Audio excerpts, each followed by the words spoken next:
పెందుర్తి మండలం గొర్రపాలెంలో సుపరిపాలన ఏడాది ఇంటింటికి తెలుగుదేశం కార్యక్రమం సోమవారం ఉదయం ఉత్సాహంగా సాగింది. వ్యవసాయ శాఖ మంత్రి అచ్చెన్నాయుడు ముఖ్య అతిథిగా పాల్గొనగా నియోజకవర్గ టీడీపీ ఇన్ఛార్జ్ గండి బాబ్జీ తదితరులు పాల్గొని ఇంటింటికి తిరిగి ప్రభుత్వం చేపట్టిన అభివృద్ధి సంక్షేమ కార్యక్రమాలను ప్రజలకు వివరించారు. భవిష్యత్తులో ఏ కార్యక్రమాలు చేపట్టాలనే విషయాలపై ప్రజల నుండి ఆరా తీశారు. ఈ కార్యక్రమంలో తెలుగుదేశం నాయకులు గండి బాబ్జీ, సుఖవాస, అజయ్, స్థానిక నాయకులు, గ్రామ ప్రజలు తదితరులు పాల్గొన్నారు.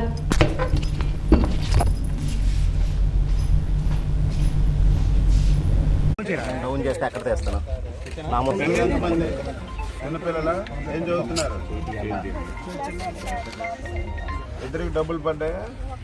ఎందుకు పడలేదు? ఇంకోళ్ళకి ఏ క్లాస్? ఇంకోళ్ళు పర్లేదు. అది ఒకసారి దీనికి సంబంధం లేదు. జస్ట్ ఏదైనా ప్రాబ్లం, అకౌంట్ ఏదైనా ప్రాబ్లం ఉంటుంది. ముసలి ఎవరున్నారా?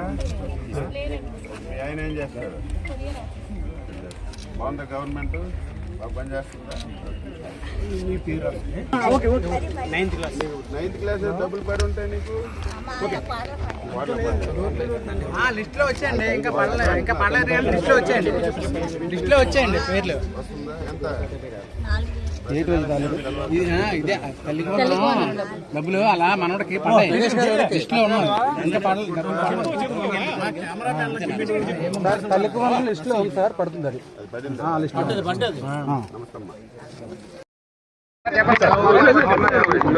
నాకు తెలిసి ఇన్ని సంవత్సరాలు రాజకీయాన్ని చూస్తున్నాను.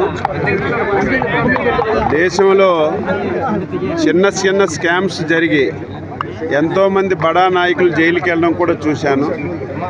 ఆంధ్ర రాష్ట్రంలో జరిగినటువంటి లిక్కర్ స్కామ్ దేశంలో కాదు, ప్రపంచంలో ఇంత పెద్ద స్కామ్ లేదు.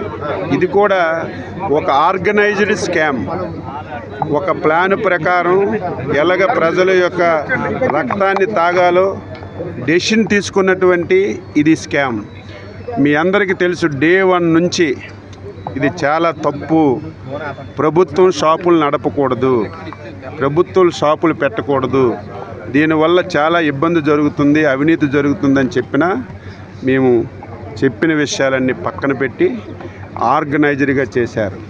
2 మాసాల నుంచి మీరు చూస్తున్నారు, ఎక్కడ ఎవ్వరం మాట్లాడలేదు. ఈరోజు మొత్తం బండారం అంతా ఇదేదో ప్రతిపక్ష మీద లేకపోతే ఇంకొకరి మీద కక్షగట్టి చేసింది కాదు. ఒక ఎంక్వైరీ చేస్తే అన్ని వివరాలు, ఏ విధంగా స్కామ్ జరిగింది, ఎక్కడెక్కడి నుంచి ఎంత డబ్బులు వచ్చాయి, ఎవరి ద్వారా వచ్చాయి, ఎవరికి జరిగాయి, ఎవరికి చేరాయి అనేది స్పష్టంగా బయటపడింది. ఇప్పటికే చాలామంది అరెస్ట్ అయ్యారు. ఆంధ్రప్రదేశ్లో కాదు, ఈ దేశంలో ఈ లిక్కర్ స్కామ్లో ఏ దారి చూసినా సరే దారులన్నీ కూడా తాడేపల్లి వైపే కనిపిస్తున్నాయి.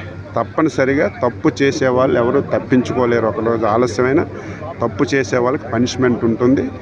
ఈ డబ్బుని రికవరీ చేసి మళ్ళీ ప్రజలకు ఇచ్చే బాధ్యత ఈ ప్రభుత్వం తీసుకుంటుంది.